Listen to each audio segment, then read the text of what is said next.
Allez, bonsoir messieurs, dames. Je vous propose de commencer ce conseil municipal. J'ai 1 minute de retard. J'étais au dévoilement de la flamme coopérative qui est organisée par la Société des coopératives artisans du bois. Très belle initiative, mais ils ont pris un peu de retard. Et moi, j'ai essayé de ne pas en prendre, mais voilà, je suis désolé, j'ai quelques secondes de retard. Donc, bonsoir à toutes et tous. Je vous propose donc d'énumérer tout d'abord le secrétaire de séance. Bah, ça devait être Stéphane Perry, mais il n'est pas là. Il n'a plus la fibre, visiblement, alors il n'a peut-être pas eu la convocation. Non, je plaisante.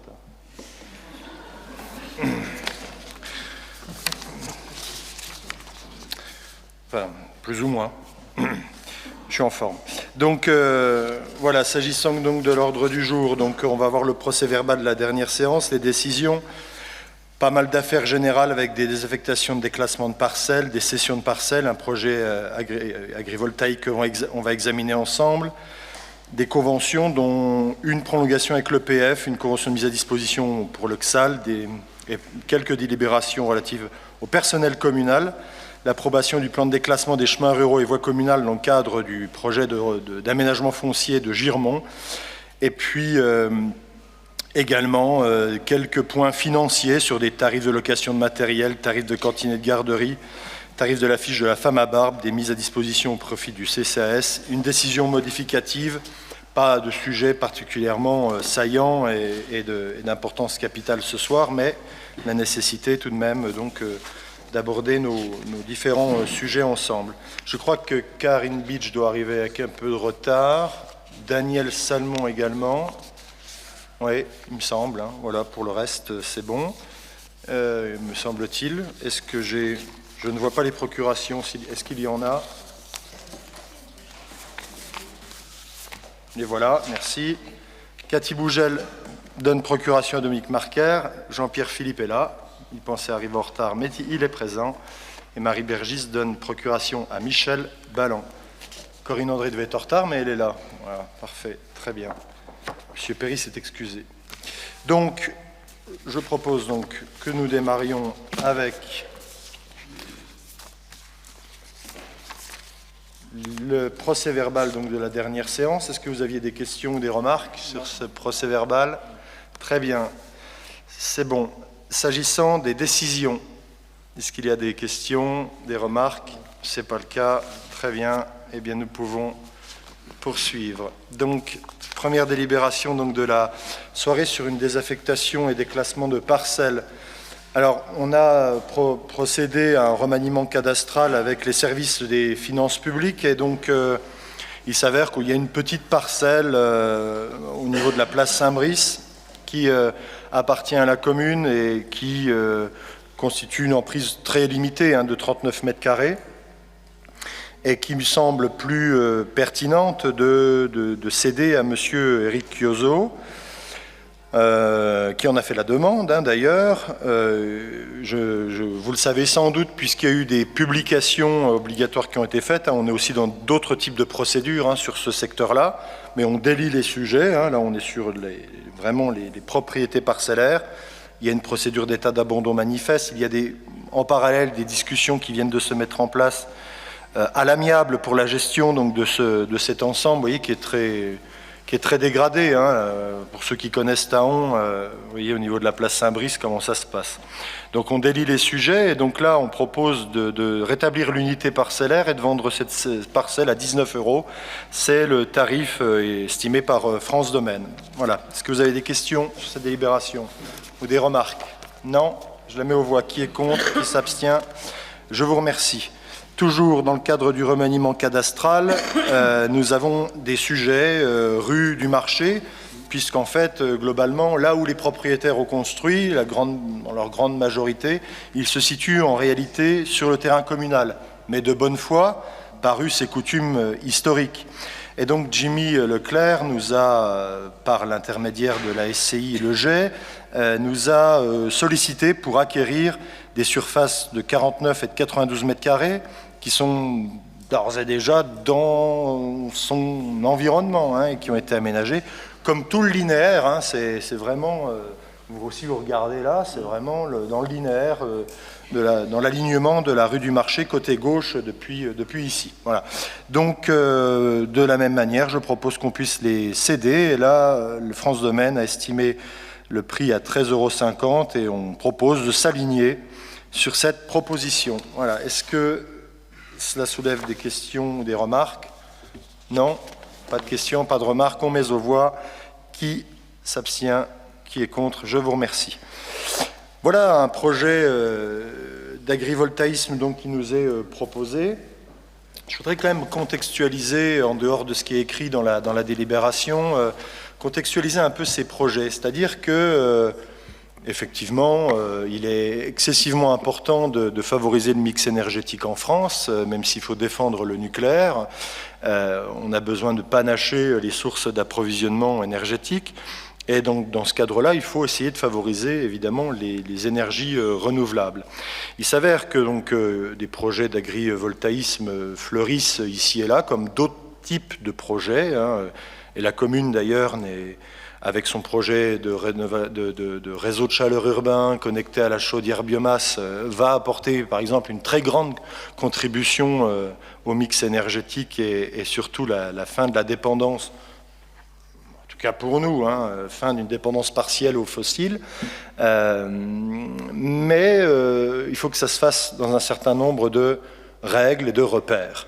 Vous vous souvenez peut-être d'une délibération qu'on a prise ici il y a plusieurs mois, parce qu'il fallait qu'on fixe des zones d'accélération pour l'installation d'énergie renouvelable. Hein. Et à ce titre, nous avions défini beaucoup de parcelles, notamment de nombreuses, toutes les toitures quasiment de la ville, mais également des endroits comme au domaine des Lacs ou ailleurs, des zones qui pourraient accueillir des ombrières photovoltaïques, des équipements photovoltaïques, étant entendu que, s'agissant de l'éolien, le potentiel est très faible, en tous les cas, sur le territoire seul de Thaon-les-Vosges. Et quand je dis Thaon-les-Vosges, c'est bien entendu, comme d'habitude, Thaon, Girmont et Oncourt. Donc, il y a effectivement d'autres types de projets qui se mettent en place. S'agissant de l'agrivoltaïsme, il doit donner lieu à une charte en lien avec la Chambre d'agriculture des Vosges qui a été discutée, qui est prête, qui n'a pas été signée par un certain nombre d'acteurs publics pour être vraiment assuré d'un certain nombre de critères. Et là, c'est d'ailleurs un sujet intéressant. Nous avons un exploitant sur la commune de Girmont qui nous a sollicité, après des premières études d'implantation réalisées avec EDF, pour implanter une ferme ou une centrale agrivoltaïque sur la commune de Girmont. Et là, on est sur un projet qui s'étend sur une surface donc, de 13 hectares. 6 hectares sur Girmont, 7 hectares sur Dogneuville, pour une puissance qui est quand même de 10 MW crête, qui n'est donc pas négligeable, sur une prairie permanente pour élevage bovin allaitant. Donc l'avis du conseil municipal est demandé dans ces projets-là. L'avis du conseil municipal est facultatif dans la continuité du projet. Un avis contraire, par exemple, est ce que je vais proposer. Un avis contraire n'empêche pas le projet, évidemment, il ne le facilite pas, c'est une évidence. Moi, je m'en tiens notamment à un certain nombre d'arguments et qu'on pourra partager, et le débat est bien entendu ouvert. On a, s'agissant de cette implantation, plusieurs difficultés. Elles sont dans un certain ordre. Pour ma part, dans le cadre et j'ai encore, d'ailleurs c'est un hasard, mais hier j'ai accueilli des étudiants de l'Université de Versailles qui s'intéressent au niveau du SCOT aux ceintures vertes des communes dans le cadre de leur soutenabilité, de leur habitabilité et de leur pérennité. Et donc, en conséquence, on a été amené à examiner la ceinture verte autour de Thaon, puis autour de Girmont et autour d'Oncourt. Et j'ai pu d'ailleurs aborder ce sujet avec eux, en leur disant que sur le plan énergétique, la commune fait le boulot, et les acteurs économiques et les habitants font le boulot, et que néanmoins, il fallait qu'on soit vigilant à la préservation d'un certain nombre de paysages. Et que nous semble-t-il, en tout cas pour un certain nombre d'entre nous qui avons déjà partagé ce sujet et ces questionnements, à cet endroit où quand même on a de très belles visibilités sur les massifs forestiers et sur la vallée de la Moselle, dans ces belles prairies, il ne me semble pas forcément très pertinent d'implanter cette unité avec un impact environnemental qui est aussi certain, hein, c'est une évidence. Vous savez ce qu'il faut pour implanter des grands mâts, parce que les mâts, il faut qu'ils puissent faire sur de l'élevage bovin, à mon avis, il faut monter à 2,50 m, il y a un certain nombre de règles.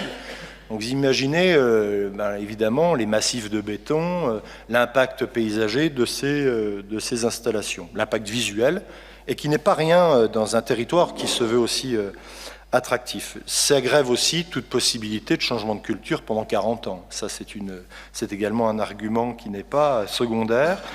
Et puis, alors, on peut toujours rester ouvert d'esprit, mais à quoi bon nous demander de qualifier des zones d'accélération, d'implantation d'énergie renouvelable, de nous faire délibérer sur ces sujets, et que finalement, quelques mois après seulement, on vienne nous solliciter sur des zones qui ont été exclues. Alors on peut faire toujours plus d'efforts, on peut toujours être plus exemplaire. Je crois quand même que nous avions défini plus de zones d'accélération que ce que le SCOT et l'État nous présentaient en version initiale. Ça fait quand même un certain nombre d'arguments. Je ne méconnais pas l'importance financière et que ça peut représenter pour les propriétaires du terrain, mais compte tenu de tous ces sujets, moi je trouve qu'il est difficile de se prononcer positivement pour cette implantation et que, effectivement, en ce qui concerne le photovoltaïque, on préfère qu'il se développe sur les toitures, les parcs de stationnement, plutôt que sur les terres agricoles, étant entendu que les propriétaires actuellement de bâtiments de grande surface, de grands parkings, et notamment dans le cadre de projets qui viendraient à se mettre en place à l'avenir, il y aura des obligations à ce titre. Donc ça veut dire que sur Thaon-les-Vosges, il y aura de toute façon une croissance importante du potentiel photovoltaïque en toiture ou en surplomb de parcs de stationnement, ou encore, pourquoi pas, sur des endroits tels Gravières, où il pourrait y avoir des panneaux photovoltaïques sur l'eau, même si moi je reste encore un peu dubitatif aussi là-dessus. Enfin, voilà, avant d'investiguer le milieu naturel, moi je pense que nous avons encore de la marge sur les terres et les terrains artificialisés et sur les toitures pour développer ce potentiel, et qu'on pourrait même creuser un peu plus, mais sur le mix énergétique. Je vous invite à télécharger, je n'avais pas pensé à raconter ça, mais il y a une application que je vous invite à télécharger, il faut que je regarde juste son nom, je crois que c'est RT2 Mix, Eco2 Mix, pardon, Eco2 Mix, où vous avez tous les jours la consommation et la production au niveau national. Eh bien, le potentiel de production du photovoltaïque, il faut le développer, mais il faut aussi que ça embrasse les besoins de consommation. Et les Espagnols ont eu quelques soucis de surtension il y a quelques mois parce qu'il y avait trop de puissance sur les réseaux. Alors, je dirais, soyons aussi un peu vigilants, faisons notre part, ne cherchons pas à être plus royalistes que le roi, et que je pense que je ne suis pas contre l'agrivoltaïsme, mais il y a des endroits où il me semble moins pertinent que d'autres, et notamment dans des endroits urbains où le potentiel et le développement est déjà important, où il va être encore très important. Et on n'est pas contre, évidemment. Je ne voudrais pas qu'ici et là on raconte des sornettes, puisqu'on a encore très récemment inauguré une surface photovoltaïque sur la toiture de l'école maternelle de Bouxières qui donne aujourd'hui un plein rendement. Et là, c'est excessivement intéressant, puisque là, il n'y a pas d'impact. Il n'y a pas d'impact sur la nature et il n'y a pas d'impact sur d'autres activités. Voilà. Donc je ne sais pas si certains... Moi, chacun est libre de son vote, je n'ai pas la science infuse, mais c'est une vision territoriale que je voulais aussi soumettre à votre avis, chers collègues, mais s'il y a certaines prises de position ou des avis contraires, vous pouvez les justifier, si vous voulez, auparavant, avant le vote. Il n'y a pas de guillotine à la sortie de la salle, ne vous inquiétez pas. Voilà. Est-ce qu'il y a sur ce sujet des questions, des remarques? Non. Je vais mettre aux voix. Qui est contre? Qui s'abstient? Je vous remercie. Donc nous avons un avenant à la convention préopérationnelle pour le 4 rue de Lorraine qui doit faire l'objet d'un changement et donc de cet avenant. Avec l'EPF, nous avons mené des études importantes sur le 4 rue de Lorraine qui ne nous appartient pas, je le rappelle, qui appartient à la fraternelle catholique de Thaon-les-Vosges. Et nous avons un certain nombre de scénarios qui ont été élaborés et des études de structure extrêmement intéressantes qui nous seront parfaitement utiles. Or, nous imaginions pouvoir implanter un foyer de jeunes travailleurs à cet endroit et il s'avère que ce ne sera pas possible puisque après moult négociations, discussions, réunions en préfecture, réunions avec des porteurs de projets, il faut qu'un foyer de jeunes travailleurs, a priori, selon les structures que nous avons auditionnées, doit avoir un volume minimum d'appartements ou de chambres, et que ce volume minimum ne peut pas être atteint à Thaon. Alors ce qu'on avait imaginé avec Michel Henrich, c'était de développer des foyers de jeunes travailleurs multisites. Sauf que, malgré tous nos efforts conjugués à ceux de l'État, les porteurs de ces projets disent que ça nous coûte trop cher les foyers de jeunes travailleurs multisites puisqu'il faut avoir de la présence un peu partout et ça flingue le modèle économique. Donc à un moment donné, il faut se rendre à l'évidence. Et donc ce qui est possible de faire pour continuer à imaginer d'autres implantations potentielles, c'est de prolonger la convention de quelques mois afin de permettre d'une année afin de permettre d'autres analyses. On en voit de deux types. J'ai eu des contacts avec la préfecture qui nous oriente peut-être sur une maison du répit qui permettrait d'accueillir par exemple des aidants ou des personnes aidées pour permettre le répit des aidants. Bon, c'est pas fait, loin s'en faut. On a des discussions et des échanges au mois de novembre à ce titre-là. Soit du logement classique. Soit du logement classique. Et à ce titre-là, je pense que nous n'aurions pas trop de difficultés à trouver un bailleur, type bailleur social, pourquoi pas, sur une offre effectivement, plus classique. Donc, ça nous permettra d'affiner les études, parce que dans les études, il faut affiner les locaux communs, les logiques de flux, et donc on a besoin de modéliser des scénarios complémentaires qui seront prêts et que nous pourrons mettre à disposition de prospects, parce que ce n'est pas en attendant assis sur nos chaises que les projets vont avancer tout seuls. Donc il faut bien effectivement qu'on continue à se creuser la tête, à essayer de développer des secteurs qui sont complexes, le 4 rue de Lorraine étant un secteur complexe à redévelopper sur la ville de Thaon-les-Vosges, ça on en est bien conscient. Voilà, maintenant, je ne sais pas si vous avez des questions ou des commentaires. Je rappelle quand même que nous sommes co-associés au département des Vosges qui a versé 5 500 € à cette étude, Vosgelis 20 000, la communauté d'agglomération 12 250 et que la commune mettait quant à elle 12 250 €. Donc vous voyez qu'avec cette alliance, ça ne coûte pas très cher. Et cette alliance, parce que l'étude fait quand même 100 000 €, mais elle a commencé il y a déjà 3-4 ans, cette étude nous permet d'élaborer des scénarios très intéressants à des coûts qui sont partagés, mais qui sont très soutenables pour les uns et les autres. Je remercie encore d'ailleurs tous ces partenaires. Est-ce que vous avez des questions ou des remarques sur ce rapport? Non? Eh bien, on va le mettre aux voix. Qui est contre? Qui s'abstient? Je vous remercie. On peut passer rapidement l'approbation, l'autorisation de convention avec l'Oxal, si vous le voulez bien, puisque les travaux sont en cours et on en est fort content sur l'avenue de l'Europe. Alors Thierry, j'ai entendu des anciens élus qui disaient que s'ils avaient été à notre place, ça serait déjà fini depuis 3 ans. Il aurait fallu que les électeurs votent mieux, sans doute. Donc le centre social a besoin de se retrouver donc dans d'autres locaux. Enfin, je veux dire, à un moment donné, ça va 2 secondes, quoi. Les commentaires un peu comme ça, la mort moelle nœud, il faut un peu de consistance quand même.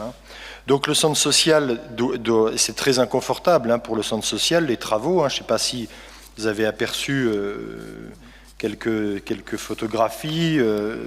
C'est quand même aujourd'hui, le bâtiment est presque complètement vide. Tous les cloisonnements ont été enlevés, les maçonneries ont déjà d'ailleurs bien commencé pour reconfigurer le projet tel que nous l'avons validé. Et donc on a besoin d'affecter des locaux au centre social, et notamment en bonne partie au sein de l'école Goïpré. Donc un certain nombre de salles informatiques, l'ABCD, une halle garderie, une maternelle avec les vestiaires qui vont avec. Donc ça c'est au rez-de-chaussée, avec la salle de sieste, qui pourront donc être occupées en partie par le centre. Et puis au deuxième étage, la cantine, qui pourra également être affectée au centre. Donc, quand même rappeler quelques éléments sur le centre social, simplement dire qu'entre 2021 et 2024, je parle sous ton contrôle Thierry, la fréquentation sans hébergement d'été a augmenté de 90%, que l'accueil ado du vendredi soir a augmenté de 86%, le mercredi après-midi on est à plus 129%, les jeudis de l'amitié à plus 56%, et les activités sportives à plus 61%. Donc on peut se féliciter vraiment de cette très bonne dynamique.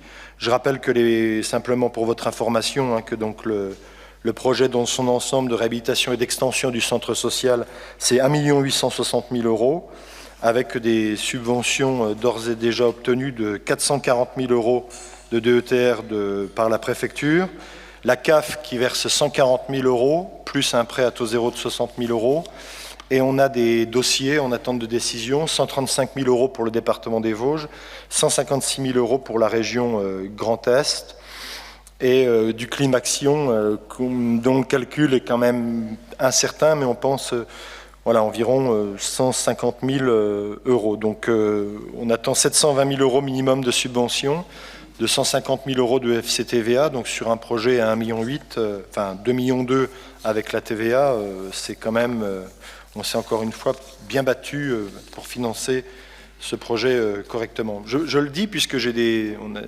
croise des gens très bienveillants, mais vraiment je le dis dans le bon sens du terme, sans aucun état d'arrière-pensée, qui disent mais il y a tellement de projets à Thaon qu'il est bon parfois de nous parler des financements. Comment vous arrivez à développer autant de choses sans mettre la ville sur les rotules? Mais c'est notamment grâce à ce travail, c'est un travail très important et un travail très difficile. Il ne s'agit pas d'envoyer un dossier. Il ne s'agit pas simplement d'envoyer un dossier, de lécher un timbre et de le mettre sur l'enveloppe pour qu'on ait les sous. Il faut se battre continuellement, il faut pousser les portes 1, 2 fois, 3 fois, 4 fois, 5 fois, parfois plus, pour bien faire comprendre nos projets et défendre nos positions. Voilà, donc je profitais de cette occasion pour le rappeler. Voilà, j'en reviens sur cette convention de mise à disposition à titre gratuit. C'est ce que nous proposons. Est-ce que vous avez des questions ou des remarques sur cette délibération? Si ce n'est pas le cas, je la mets aux voix. Qui est contre? Qui s'abstient? Je vous remercie. Daniel et Karine sont arrivés entre-temps. Soyez bienvenus.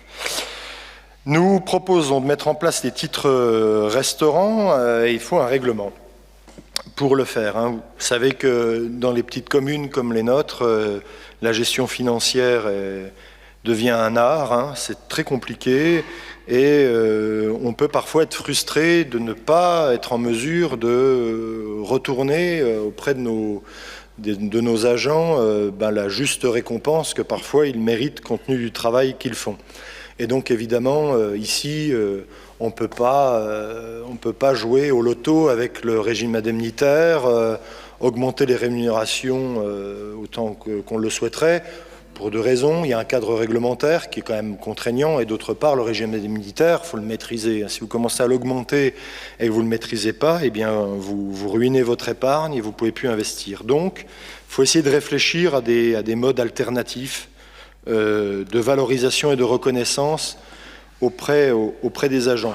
Puis parce que la reconnaissance, il faut quand même bien qu'elle se traduise à un moment donné concrètement quand même aussi. Dire merci, c'est bien, mais il y a aussi d'autres manières de le faire. Donc il nous a apparu que les titres restaurants étaient une bonne piste. Donc la commission d'appel d'offres a eu lieu, le comité social territorial a eu lieu, et le conseil municipal peut donc délibérer, si vous le voulez bien, pour entériner les discussions. Donc ces titres restaurants pourraient être délivrés sous forme d'une carte. avec une adhésion écrite, avec une seule formule pour tous, une adhésion valable pour toute la durée du marché, soit 4 ans, soit sauf résiliation écrite qui prend effet 3 mois maximum après la demande de l'agent. Chaque titre serait donc de 5 € et la participation de la commune serait donc de l'ordre de 2,50 €, soit la moitié du titre. Le nombre de titres serait de 10 par mois, soit 120 par an, hein, donc, ce qui amène le salarié à participer à hauteur de 2,50 € avec un prélèvement mensuel sur le salaire, en essayant de ne pas faire ça effectivement en une seule fois pour des raisons de trésorerie. Voilà, donc si vous en êtes d'accord, on peut instaurer ce dispositif, valider ce règlement et donc engager toutes les initiatives qui vont suivre. Est-ce qu'il y a des remarques, des questions sur cette délibération? Non? Très bien. Eh bien, qui est contre? Qui s'abstient? Je vous remercie. Je vous propose de modifier le tableau des effectifs en vous expliquant les choses, puisque je vous propose de créer un poste d'agent technique à temps complet. Mais à moyen terme, l'idée est de supprimer le poste d'un agent qui, pour l'instant, est encore en poste, qui a quelques soucis de santé, mais quand il partira en retraite, on propose de ne pas le remplacer. Mais en fait, globalement, il faut qu'on joue du timing, puisque l'agent dont on parle, si nous n'avons pas le support pour le conserver en attendant le départ en retraite de l'agent dont je viens de vous parler, il va falloir le sortir des effectifs alors qu'il travaille déjà actuellement au sein des services de la ville. Nous n'aurions plus de moyens de le conserver pendant les mois à venir, ce que je trouve sur le plan humain et social quand même pas extrêmement glorieux. Donc la possibilité qui nous est offerte pour que cet agent reste, c'est d'ouvrir ce poste d'agent technique à temps complet, et quand l'agent à mi-temps thérapeutique partira en retraite, eh bien, de pouvoir effectivement supprimer ce poste, ce qui nous permettra donc de maîtriser effectivement complètement et totalement la masse salariale. Il s'agit d'un agent, je ne vais pas donner son nom parce que ce n'est pas le lieu, mais globalement c'est un agent de voirie comme cela est écrit dans la délibération, et c'est un agent qui donne très grande satisfaction. Voilà. Est-ce qu'il y a des questions sur ce rapport, des remarques? Je mets aux voix. Qui est contre? Qui s'abstient? Je vous remercie. Donc, s'agissant du régime indemnitaire des agents, je vous propose de l'adapter en raison de la spécificité d'un recrutement. Donc, on a un régime indemnitaire qui a été mis en place en 2017, qui a évolué parfois à la marge pour un certain nombre de raisons statutaires, et notamment de date limite pour un certain nombre de cadres d'emploi. Et là, il s'avère qu'on a recruté au sein des ATSEM un agent qui est un agent social. Et on n'avait pas de délibération pour les agents sociaux territoriaux. Et simplement, ce qu'on propose, c'est de mettre en place un régime indemnitaire pour cet agent qui soit similaire au régime indemnitaire des ATSEM, afin que cet agent puisse obtenir la même rémunération. Voilà, on a évoqué ce sujet avec le comité social territorial le 16 septembre dernier, qui a validé évidemment cette proposition également. Voilà. Est-ce qu'il y a des questions, des remarques? C'est un point technique, mais question d'équité. Qui est contre? Qui s'abstient? Je vous remercie. Alors, pour la foresterie, on propose de mettre à disposition du personnel moyennant finance. Donc le groupement forestier de la foresterie bénéficie déjà depuis plusieurs années d'une convention de mise à disposition d'un agent communal pour les missions de comptabilité notamment. Et il faut la renouveler, puisqu'on a, quand on a un agent qui part en retraite, c'est plutôt pas très pertinent, je trouve, mais parce que là, on a une délibération générale, mais quand vous avez un départ en retraite, il faut reprendre une délibération, ce que je trouve assez idiot, mais bon, c'est ainsi. Donc on a un agent communal du service comptabilité qui serait le nouvel agent communal du service comptabilité, serait encore une fois mis à disposition dans les mêmes termes pour 2 heures mensuelles pour les opérations de mandatement de dépenses et de titres des recettes, des préparations budgétaires et du suivi de trésorerie. Et donc on propose que ce soit là aussi une mise à disposition pour 3 ans, donc c'est dans 3 ans que j'espère on arrivera, si nécessaire, le conseil municipal se mobilisera pour revoir cette convention, et il faudra un arrêté, et on pourra prendre à ce moment-là un arrêté individuel, conformément aux dispositions du CGCT. Et cette du Code général de la fonction publique, pardon. Et cette mise à disposition se ferait donc à titre payant, avec une facturation annuelle à hauteur des frais engagés par la commune au réel, si vous le voulez bien. Là aussi, le comité social territorial a donné un avis favorable lors de sa dernière réunion. Est-ce que vous avez des questions ou des remarques? Non? Qui est contre? Qui s'abstient? Je vous remercie. Jean-Pierre, je te laisse peut-être... Non, j'ai l'impression de te surprendre. Alors, je peux le faire, si tu veux. Sur le prochain, je ferai le deuxième, si tu veux. Ou tu veux que je fasse celui-là? Moi, je n'ai pas la nomenclature sous les yeux. L'approbation du plan de déclassement des chemins ruraux et voies communales. C'est bon? Je ferai le suivant, comme on avait convenu. Allez, c'est parti.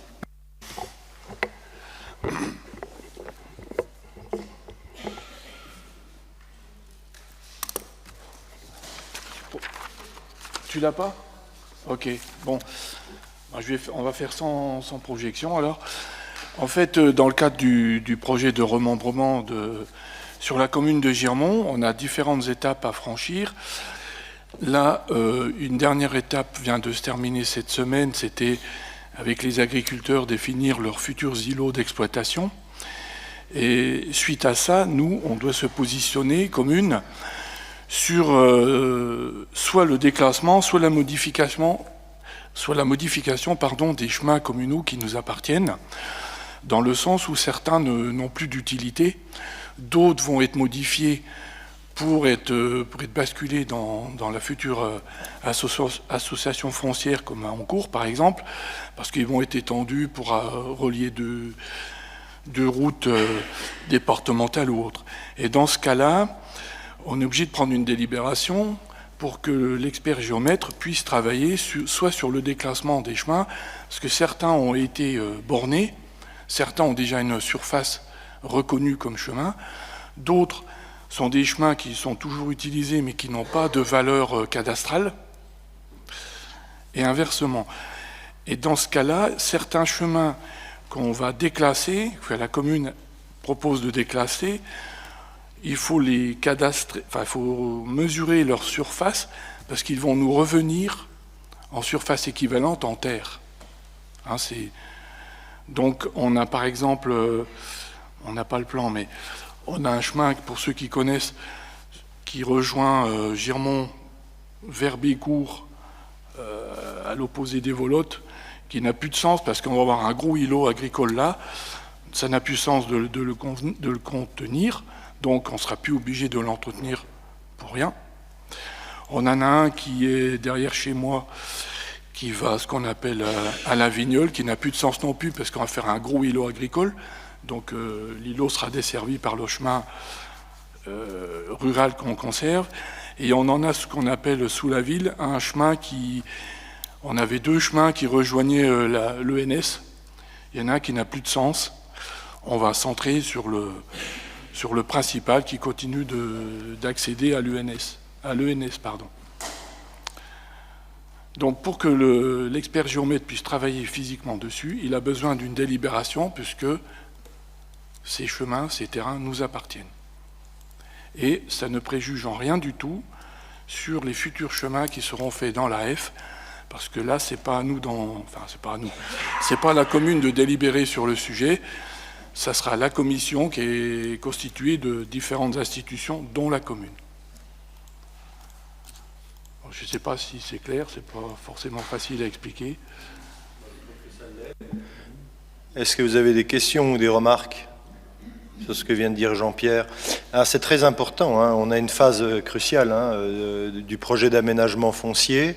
On est dans les temps, mais c'est même assez... Enfin, moi, je veux vraiment saluer à la fois l'engagement de Jean-Pierre Philippe dans ce projet, en accompagnement des travaux de Michael Gérard, de ses équipes du département, du géomètre, mais aussi de tous les membres de la commission communale d'aménagement foncier. Il y a vraiment alors c'est pas fini, hein, il se peut que quand là les terres vont devoir être réparties, avec les exploitants, les propriétaires fonciers, il puisse y avoir des difficultés. Mais jusqu'à présent, il règne un état d'esprit constructif, véritablement positif, de discussion, et j'espère véritablement que ça va se poursuivre ainsi. Et donc là, si cette délibération est proposée, c'est parce que véritablement on avance à bon rythme, hein, dans ce très important projet, hein. Donc il y aura d'ailleurs une deuxième délibération, elle aussi très importante, qui va suivre juste après, dont je vous expliquerai les termes, mais je veux vraiment saluer ce travail, hein. Donc il y a quand même des chemins des chemins ruraux qui risquent de rester compte tenu de leur importance, hein.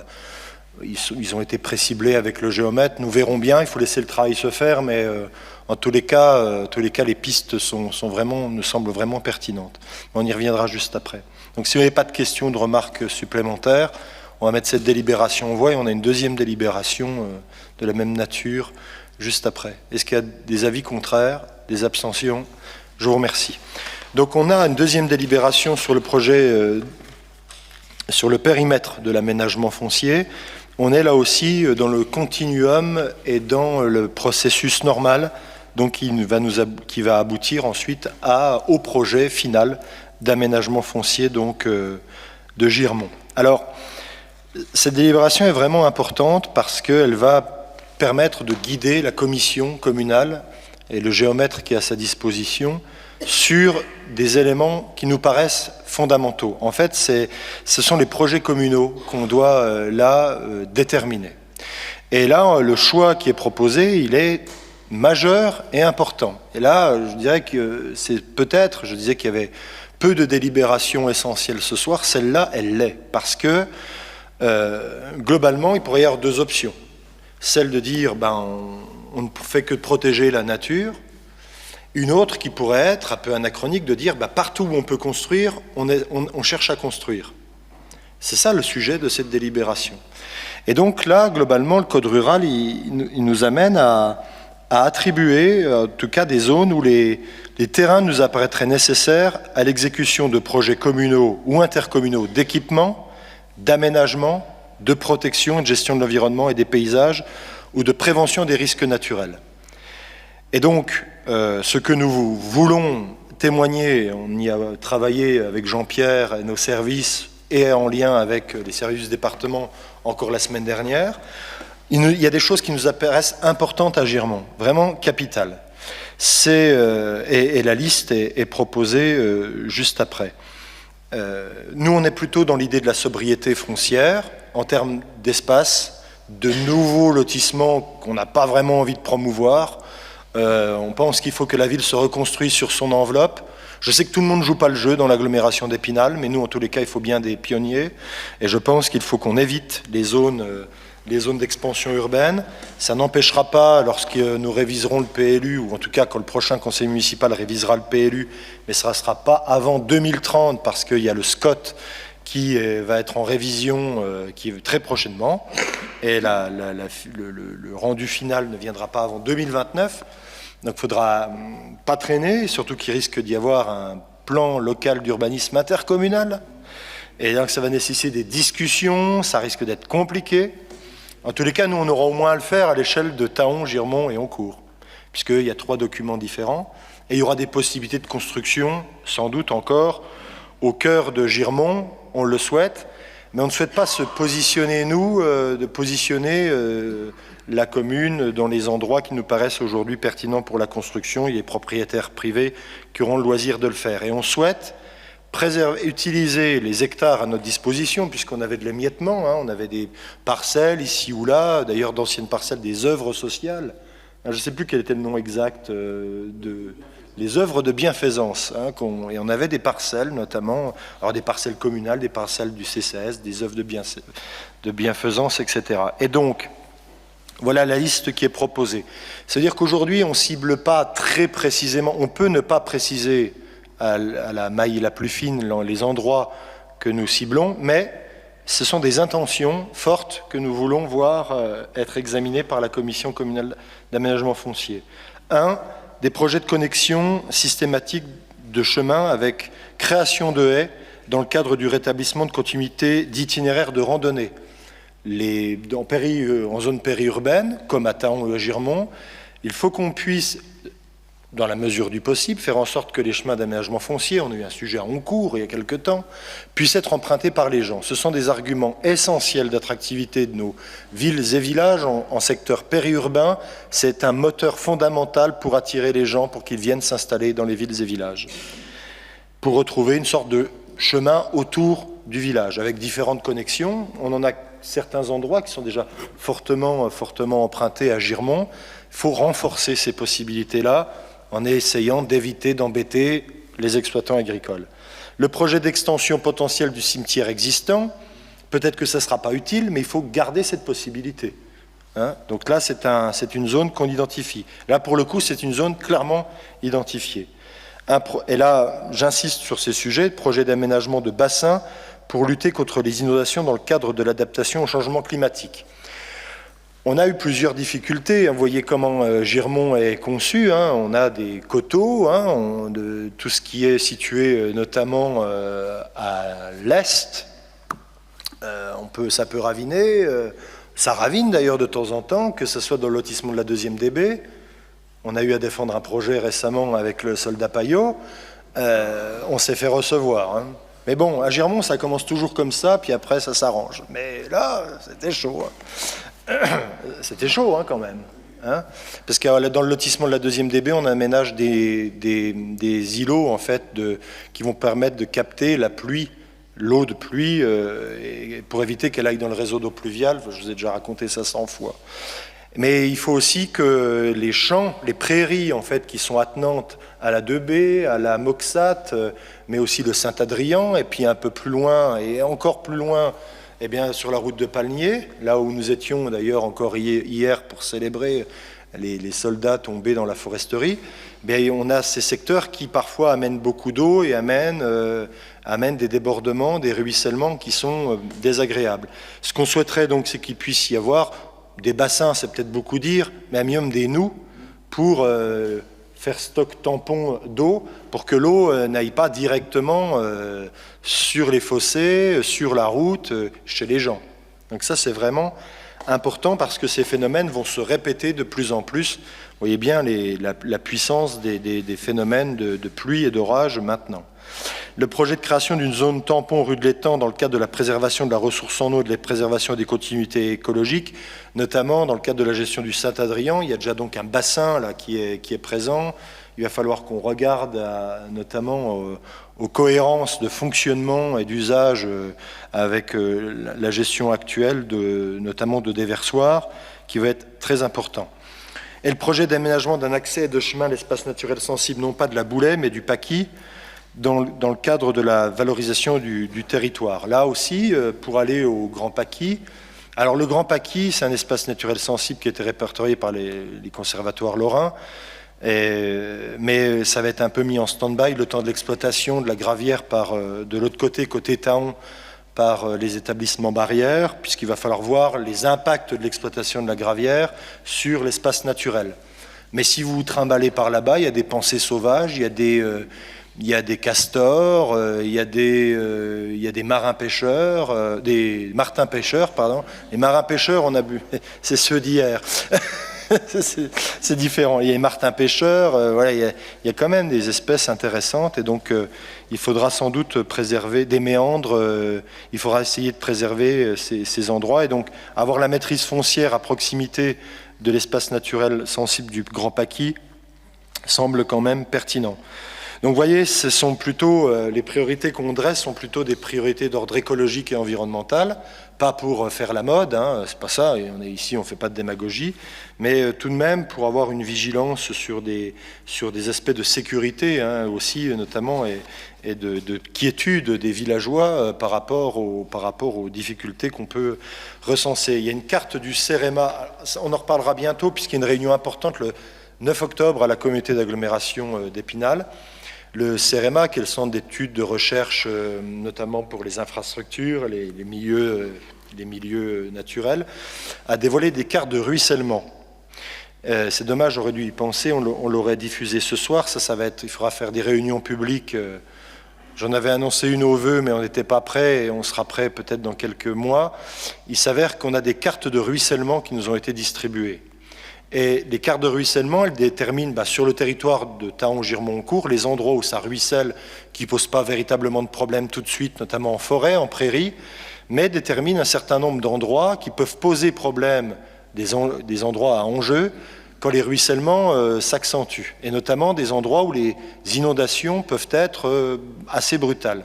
Et là, typiquement, sur Girmont, tous les endroits qu'on vient de préciser ont été ciblés par le CEREMA dans le cadre de ces études topographiques et dans des hypothèses de pluie avec un certain nombre de litres au mètre carré indiquent des sensibilités que nous, on a déjà observées sur le terrain, mais qui sont confirmées par cette étude. Donc, ça peut être un aménagement foncier exemplaire qu'on va ainsi proposer à Girmont.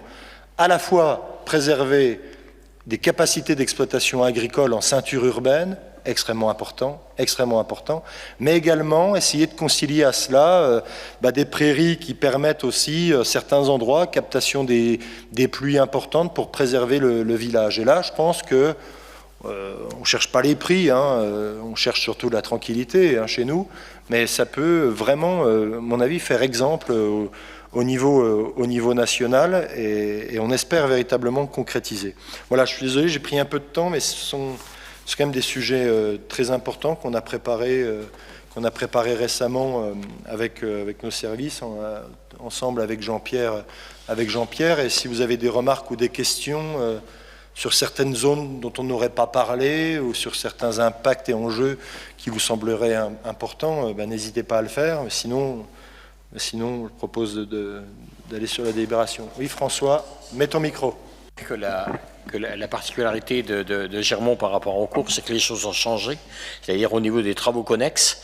Donc bien sûr les chemins seront faits de toute façon, mais on nous a appris l'autre jour que les fossés n'existaient plus. C'est-à-dire que les riverains doivent supporter par voie d'eau ou par machin, enfin les riverains doivent supporter l'eau. Avant c'était les fossés et donc il y avait une réception, voilà. Donc effectivement tu as raison, il faut bien réfléchir, il ne faut surtout pas se tromper en tous les cas. Voilà. Et tu fais écho à cette expérience que tu as menée, que tu étais président de l'association foncière à l'époque. À Ancourt, il y a ce chemin de ceinture, cette ceinture de fossés, mais aujourd'hui qui n'est plus du tout... les fossés parallèles au chemin sont plus ou moins proscrits, et je pense que c'est plutôt une bonne chose. Avec les expériences, on se rend compte qu'il vaut mieux effectivement avoir des zones de captation de l'eau pour la conserver et éviter qu'en globalement elle ruisselle, puisque plutôt que de ruisseler dans un champ, elle ruisselle dans un fossé, le fossé va bien quelque part. Et donc, il faut essayer d'avoir des stocks de patience, où l'eau on fait patienter l'eau, où on l'absorbe à la parcelle, et puis le surplus partira, mais en évitant de tout de suite être rejeté à un fossé, à une rivière, puisque, je le disais aussi encore hier aux étudiants de l'Université de Versailles, je dis... Tout ce qu'on fait, nous, c'est important, et parce qu'on veut protéger aussi l'aval, sur la Vière, sur le Saint-Adrien et la Moselle, tout ce qu'on fait de captation et de gestion et de conservation de l'eau à la parcelle un certain temps va aider. Je veux dire qu'un jour, on peut être content, ça peut jouer à 5-6 cm, que 9 maisons, peut-être ne soient pas, je dis 9 maisons, ça peut être Charmes, ça peut être Châtel ou d'autres, soient pas inondées grâce à ce qui est fait à l'amont. Et donc ça fait écho. Peut-être, on se dit, on a tout fait. Non, je crois vraiment qu'il faudra qu'on ait d'autres modes de gestion. Et j'étais d'ailleurs avant-hier à Metz sur des sujets de gouvernance de l'eau, et on se pose ces questions. Et parce que Metz est tout à fait intéressé aussi à ces questions-là, comme toutes les communes et tous les territoires qui se situent le long, notamment de l'axe mosellan. Et comme on a un sillon lorrain qui est aussi tout à fait un sillon mosellan, eh bien on a ces questions qui doivent impérativement se poser, puisque quand les épisodes de pluie, d'orage vont être terribles, si un jour on peut dire qu'on a protégé Metz, par exemple, qu'on a protégé Luxembourg, Luxembourg c'est encore différent, mais si on a protégé toutes les villes en aval grâce à nos stratégies, et si les villes de l'amont nous ont protégés nous-mêmes de ces phénomènes d'inondation, on aura là des politiques publiques qui sont vraiment importantes. On peut parler de tout, de rien, on peut pérorer dans les bars et sur les trottoirs de tout un tas de sujets vraiment d'importance secondaire. Celui-là, il est véritablement important, parce que c'est le trop d'eau qu'il s'agit de gérer, mais c'est aussi le pas assez d'eau, puisque si on sait mieux gérer également l'eau quand elle est là, et la stocker notamment, et notamment pour les exploitations agricoles, plutôt que de la laisser filer n'importe comment, on arrivera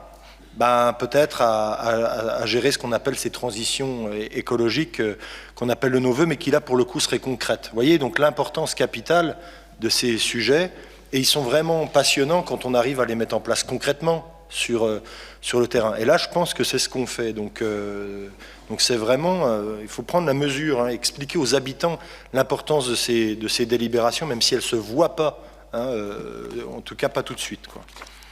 J'arrête.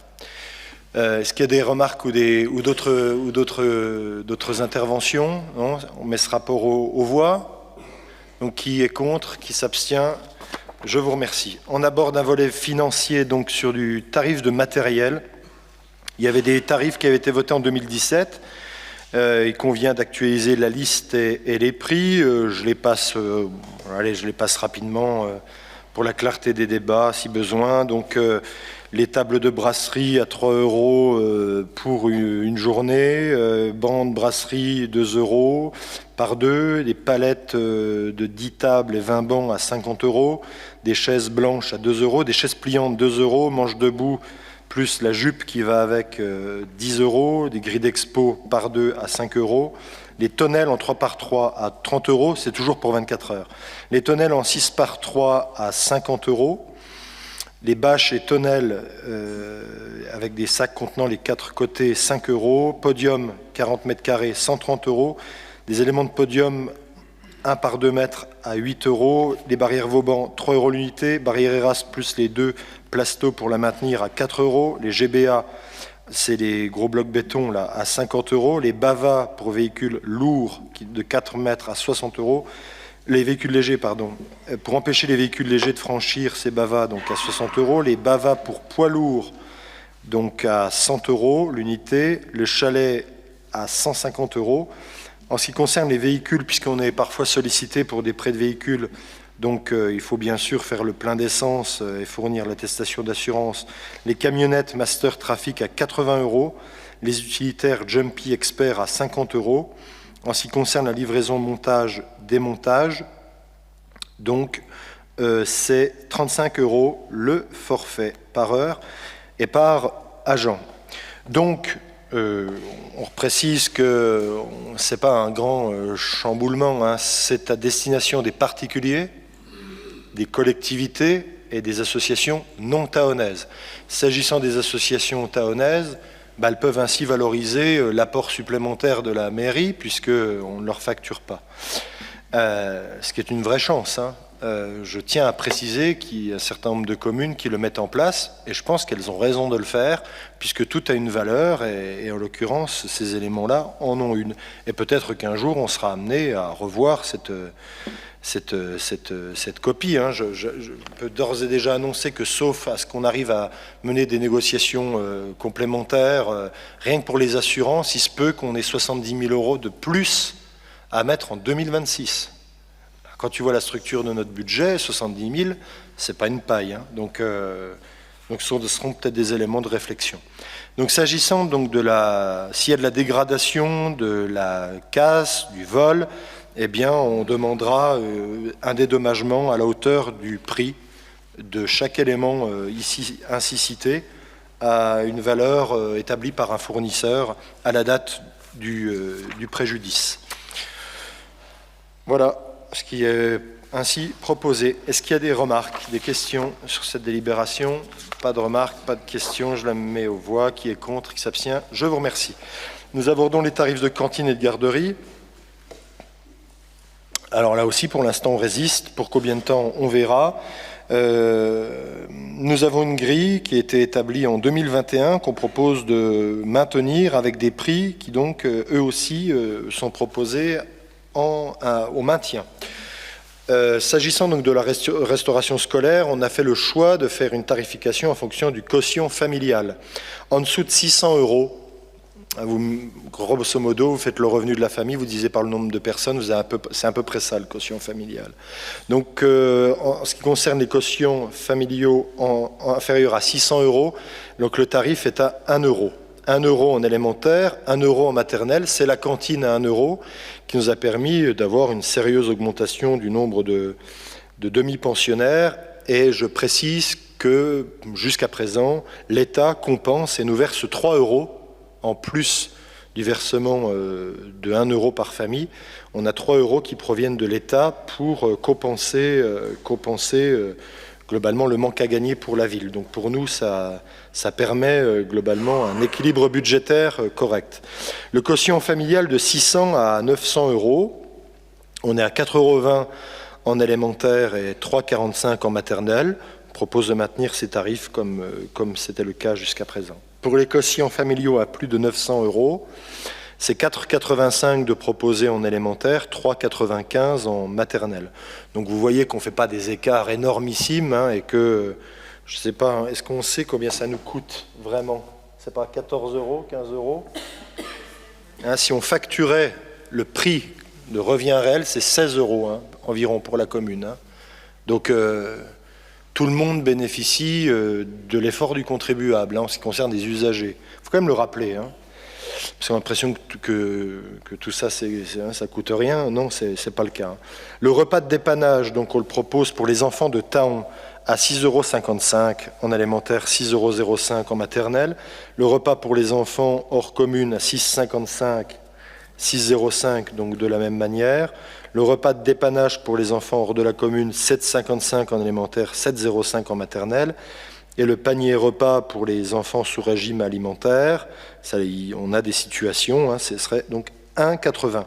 Il y a un tarif qu'on n'avait pas délibéré, c'était l'adulte accompagnant extérieur. Alors c'est notamment pour les enfants qui sont accueillis à Goypré pour l'unité d'enseignement des enfants polyhandicapés. Donc on propose à 5,50 €, mais ce serait donc un tarif valable pour tout autre adulte accompagnant extérieur, effectivement. Et s'agissant donc du périscolaire, là aussi on a des tarifications qu'on a différenciées en fonction du quotient familial, mais on n'a pas non plus, vous voyez, c'est pas révolutionnaire. Inférieur à 600 €, c'est 1,36 € que matin et soir. Entre 600 et 900 € de quotient familial, c'est 1,56 €. Plus de 900, 1,80 €. Et pour les enfants hors de la commune, 1,80 € également. Voilà, donc on propose de valider les tarifs de la cantine, de la restauration scolaire et du périscolaire. Est-ce qu'il y a des questions, des remarques là-dessus? Non. Je mets aux voix. Qui est contre? Qui s'abstient? Je vous remercie. Proposer de fixer le tarif de la vente de l'affiche de la femme à barbe, puisqu'il faut une délibération. Donc, voilà, vous la voyez ici, elle fait totalement référence à la fresque que vous trouvez à l'entrée de la ville, quand vous descendez l'avenue des Fusillés. Donc, une fresque qui rencontre un très bel écho, et on en discutait avec Carole Dufour. Il nous semblait intéressant de proposer cette affiche à la vente. Peut-être qu'on fera d'autres choses d'ailleurs à l'avenir. Nous verrons bien, des goodies, pourquoi pas des stylos. Voilà, donc on a proposé à William de le faire, puisqu'il y a un droit d'auteur sur cette production, et donc on a ces très belles affiches que nous proposons à la vente. Et donc il nous faut fixer un tarif. Voilà, pour être tout à fait transparent, on les achète 12,50 l'unité, on propose de les vendre 20. Vous voyez, on n'est pas des affreux mercantiles. On souhaite que ça soit accessible à toutes celles et ceux qui souhaitent l'acheter. Ça peut faire un beau souvenir, un beau cadeau, un ornement au sein de sa maison, de son appartement, de son studio, un cadeau que vous voulez faire. Voilà. Donc, je m'attendrais qu'il y ait des questions sur ce sujet. On met aux voix. Carole, on met aux voix. Bon, très bien. Qui est contre? Qui s'abstient? Je vous remercie. Donc, s'agissant de la clarification de notre relation avec le Centre communal d'action sociale, notamment compte tenu des réglementations et d'un potentiel contrôle de la Chambre régionale des comptes. C'est très étonnant, il n'y a pas eu de contrôle de la Chambre régionale des comptes depuis 2007 au sein de la commune. Il nous faut donc clarifier un certain nombre de relations, notamment avec le CCAS. Et donc, par exemple, nous mettons à disposition du personnel, il faut que ce soit clair, on met à disposition des locaux, il faut que ce soit clair, on n'est pas dans une réunion familiale où ça se gère à la petite semaine. Donc, nous proposons d'entériner la mise à disposition de 2 agents des ressources humaines à 5% chacun, 2 agents du service comptabilité et finance à 5% chacun, un agent du service communication à 15%, le directeur de la communication ou directeur de cabinet à 5%, la directrice générale des services à 5%. Cette mise à disposition est proposée pour 3 ans avec des arrêtés individuels qui doivent être également pris, c'est comme pour tout à l'heure avec la foresterie. Mise à disposition à titre gratuit. Le comité social territorial a donné un avis favorable à l'unanimité et dans le même esprit qu'on vient de régulariser la mise à disposition des locaux occupés à la COP par le biais de la convention proposée en annexe, également à titre gratuit, qui précise les modalités d'utilisation, d'entretien et de responsabilité afférentes à cette mise à disposition. Nous serons ainsi clairs et carrés sur le plan juridique. Vous savez que c'est aussi une préoccupation majeure que je peux avoir par rapport à la bonne conduite des affaires communales. Voilà, est-ce qu'il y a des questions ou des remarques sur cette convention? Pas de remarques, pas de questions, je la mets aux voix. Qui est contre, qui s'abstient? Je vous remercie. Je vous propose une décision modificative. En section de fonctionnement, donc nous avons besoin de crédits à hauteur de 23 000 € pour ce qu'on appelle l'informatique en nuage, qu'on connaît plus sur le terme de cloud pour le jargon informatique. Parce que nous on avait prévu les crédits en investissement, il faut qu'on les exécute en fonctionnement. Pour l'acquisition donc de l'application mobile fidélité, ils avaient été inscrits, nous on les avait inscrits en investissement. Et donc là, pour l'informatique en nuage mise en place au niveau de la ville, il faut qu'on l'inscrive en fonctionnement. C'est très important parce qu'on était quand même très vulnérable et on avait fait d'ailleurs l'objet d'une attaque qui, jusqu'à présent, fort heureusement, n'a pas eu de conséquences funestes. Alors, il y a eu un article de presse qui a été alarmant, on a l'impression que toutes les données avaient fuité, quand même assez rassurant sur le fait qu'on n'a pas eu de difficultés majeures. Il n'y avait pas une rançon demandée à plusieurs millions d'euros, enfin c'est vraiment n'importe quoi. Il y a quand même eu un certain nombre d'inventions, enfin un fantasme, bon. Mais néanmoins on était très vulnérable. Avec un serveur local, enfin tout ça n'importe quoi, il fallait refroidir avec une climatisation, enfin n'importe quoi. Donc là, véritablement, on a un serveur maintenant externe qui plus est avec des hébergements dans la région. Et donc c'est intéressant, et avec d'ailleurs, si le serveur en question saute, il y a un autre serveur de sauvegarde qui est également en région. On ne va pas donner les endroits, on ne va pas donner des idées à des idées saugrenues à je ne sais qui. Donc ça, ça se voit pas, c'est pareil pour les citoyens, ça se voit pas, mais quand même sécuriser les données, c'est quand même pas du luxe. Entretien et réparation, donc on a besoin de 5 850 € pour réparer un microtracteur aux espaces verts. Et donc il faut équilibrer la section de fonctionnement et on fait appel donc à un virement à la section d'investissement à 27 650 €. Pour les recettes, la dotation de recensement qu'on n'avait pas inscrite au budget, puisqu'on a engagé des dépenses qu'on avait prévues, mais les recettes, on ne les avait pas prévues, on est des gens prudents, et maintenant on sait que cette dotation est de 16 500 €, et donc elle vient alimenter une section de fonctionnement. Des remboursements de frais en provenance de la communauté d'agglomération d'Épinal. Des prévisions budgétaires qu'on peut revoir à la hausse à la suite de remboursements de dépenses liées à la rotonde qu'on a supporté, qu'on a continué à supporter et pour lesquels on demande le remboursement de l'agglo. Et donc les dépenses, elles étaient provisionnées, mais pas les recettes. Donc là encore, c'est toujours des règles de prudence. Vous voyez, c'est toujours mieux de gérer dans le sens-là que de courir après les sous, comme on peut le voir au niveau national. En section d'investissement, donc pour les travaux de la rue de Lorraine, on a besoin de provisionner 316 500 € de plus. Alors, ce ne sont pas des sommes supplémentaires, ce ne sont pas des dépassements du marché ou un manque de maîtrise du chantier. C'est simplement que compte tenu de l'avancée du chantier, et on est dans les temps, moi je pensais qu'on aurait des appels de fonds qui viendraient plus tard, le temps de clôturer les marchés, et globalement on va être en mesure de payer un peu plus vite Colas.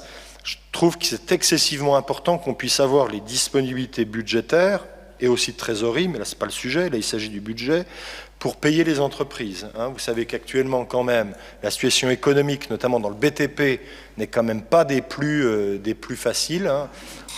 J'entendais tout à l'heure à la SCAB une évolution sur le bâtiment qui serait quand même de l'ordre de moins 15% actuellement. Donc il faut quand même être vigilant à honorer nos engagements. Donc c'est un rythme de paiement. Il y avait aussi un sujet sur le fait qu'on soit, nous, en portage global de maîtrise d'ouvrage avec la communauté d'agglomération d'Épinal. Il y a donc des frais qui nous sont appelés et qui nous sont remboursés par l'agglomération d'Épinal. Tout ça suit son cours, mais ça nécessite ce volume-là. Mais le chantier est tenu, même s'il y a un certain nombre de discussions en cours sur des dépassements, mais ce n'est pas l'objet de la présente délibération. Donc, vous voyez le montant total de l'opération. Quand on dit montant total, c'est le montant de tous les pétitionnaires, et notamment donc concessionnaires, et notamment les 3 289 000 € comprend des travaux de la communauté d'agglomération d'Épinal à hauteur de 795 000 €. Donc, il faut quand même noter également, on les a pas rappelés là, mais aussi les très importantes subventions qu'on a réussi à obtenir sur ce sujet, notamment de l'Agence de l'eau ou de la dotation d'équipement des territoires ruraux. In fine, c'est comme pour le centre social, il faut le rappeler, sur la rue de Lorraine, le reste à charge pour la ville, sur un budget de 3,2 millions hors taxe, le reste à charge final sera autour d'1 million pour la ville, ce qui est quand même, là aussi, plutôt remarquable. Et là aussi, c'est pas tombé. On avait harcelé David Percheron, j'étais allé 5-6 fois à la préfecture, mais si, ça c'est éligible, Céline a fait le taf également, très régulièrement avec les services, et c'est à ce prix-là qu'on s'en sort, toujours pareil. Donc, il est aussi prévu et proposé d'ajouter un certain nombre de crédits pour réussir à aménager des endroits qui ne sont pas chez nous, mais qui ont été impactés notamment par nos travaux, notamment à hauteur du 71 rue de Lorraine et du 147 rue de Lorraine. C'est notamment dans le secteur du Marigny et dans le secteur d'Addiction, où nos travaux ont eu des impacts sur les parcelles privées, où on propose, nous, que dans les réaménagements, il puisse y avoir, avec Colas, donc des nivellements de terrain, des réadaptations d'écoulement des eaux, etc., que nos travaux donc, pourraient permettre pour une bonne finalisation d'ensemble sur le chantier. Moi, je veux aussi quand même préciser l'exceptionnelle patience de tous les commerçants et artisans sur la rue. Alors, c'était au prix d'une très forte communication aussi qu'on a pu entretenir. Jérôme Valsésia y était allé plusieurs fois, j'y suis allé plusieurs fois, nos agents tant techniques que de développement territorial y sont allés plusieurs fois. Alors, parfois, certains ont regretté qu'on ne venait pas plus, et je peux l'entendre, mais on a toujours réussi à garder la communication, le lien sur ces travaux qui sont quand même excessivement importants, et c'est vrai, il faut le reconnaître, qu'ils sont quand même gênants. Mais là, on aurait eu beaucoup de compréhension, même s'il y a eu parfois de la tension et de l'impatience, mais c'est normal. Et y compris des usagers de la route qui en avaient marre que parfois il y ait des feux rouges, qu'il y ait des difficultés de circulation. Je vais quand même rappeler, excusez-moi cette digression quand même, mais que nous avons pris des risques. C'est-à-dire que initialement, Colas souhaitait quand même pouvoir travailler en grande partie en site fermé. Alors pour aller un peu plus vite, peut-être, mais aussi pour sécuriser les ouvriers. Parce que ça, c'est quand même pas une mince affaire. Et que jusqu'à présent, touchons du bois, nous n'avons pas eu d'accident majeur s'agissant des ouvriers, s'agissant des personnels qui travaillent sur site et dont je veux vraiment ici saluer l'excellent travail. Franchement, le chantier de la rue de Lorraine, il faut le vivre pour savoir à quel point il est compliqué, dangereux. On est resté à 5000 véhicules jour dans chaque sens, même lors des périodes de travaux, et nous, on a insisté pour laisser la circulation. Alors, de manière moins aisée, c'est vrai, mais on a imposé, et c'est pas bien d'imposer les choses, parce qu'il faut entendre les différents acteurs et ceux qui travaillent sur site, mais nous, on a imposé la circulation maintenue, alors bien sûr en alternat, mais notre enjeu à nous, c'était de ne pas couper la vie économique, non seulement de la rue, hein, mais également du centre-ville et de l'ensemble commercial au nord de la ville. Et je crois qu'on y est arrivé, faut le dire, de temps en temps aussi, quand on ne se lance pas des fleurs, mais c'était très très risqué. Et donc j'espère que tout se passera bien jusqu'à la fin. On voit le bout, hein, rue de Lorraine, je peux quand même vous préciser, ça me semble important, parce que ça c'est aussi des sujets que nous autres élus, et bien sûr tous les habitants, ont à cœur de connaître, hein. On a souvent communiqué, un peu moins les derniers temps, mais les travaux touchent à leur fin, et courant octobre, la couche de roulement définitive par le département des Vosges va pouvoir être coulée. Yannick, rappelle-moi la date, je crois que c'est vers 10 octobre. Pardon ? 21, 22, 23 octobre. C'est important de le préciser, puisqu'on va avoir des interruptions, on va avoir finalement les coupures les plus compliquées à vivre, finalement, puisque le département nous demandait au départ une fermeture de 5 jours de la chaussée. Là, on a dit, on vous adore, mais là, bof. Et donc, on a réussi à négocier à présent le fait que le lundi sera peut-être un 21, le lundi 21 à 7h du mat, on commence, on fraise, ensuite on fait la grave bitume jusqu'à 13h le mardi 22, et dans la nuit du 22 au 23, c'est le département qui coule. Donc le département a accepté des travaux de nuit qu'ils n'avaient pas planifié au début et qui sont un surcoût également pour le département. Donc on peut au passage remercier les élus, Dominique, on peut remercier les services techniques également du département des Vosges. C'est très important hein, qu'on ait cette fluidité d'échange et qu'on arrive à partager les enjeux. Et ça, c'est vraiment essentiel. Voilà, donc vous veuillez excuser cette digression, mais c'est assez important qu'on puisse vous dire où est-ce qu'on en est, puisque ça semblait peut-être avancer un peu moins les derniers temps, mais je peux vous dire qu'il y avait par exemple des travaux de renouvellement de réseaux basse tension, notamment en face du salon de coiffure Addiction, qui étaient pénibles, compliqués. Il y a eu du chemisage de réseaux d'assainissement. Enfin, il faudra qu'on raconte bien quand même tout ce qu'on a fait. C'était un chantier titanesque. Et c'est pour ça qu'il coûte cher, hein, d'ailleurs. Hein. Mais il est excessivement essentiel de le mettre en place pour l'attractivité de Thaon. C'était pas possible de laisser ça comme ça. Voilà, bon. Ensuite, l'informatique en nuage, je le dis tout à l'heure, hein, moins 23 000 en investissement, des remboursements de caution, notamment pour des logements, 1 720 €, les travaux sur le lotissement de la Plaine, où on peut enlever les crédits restants au budget, puisque nous n'avions toujours pas de retour sur l'instruction par l'agence de l'eau. Et je ne rappelle pas ce qu'on voulait faire, je crois que j'ai déjà dit 20 fois. Et donc sur les travaux du centre social, on peut retrancher 82 000 €, puisqu'ils ne seront pas consommés immédiatement cette année, mais ça nécessitera des écritures complémentaires, bien entendu, en 2026. Pour les recettes, on a un virement de la section de fonctionnement à 27 650 € et du versement de nouvelles cautions pour les appartements notamment à 1 225 €.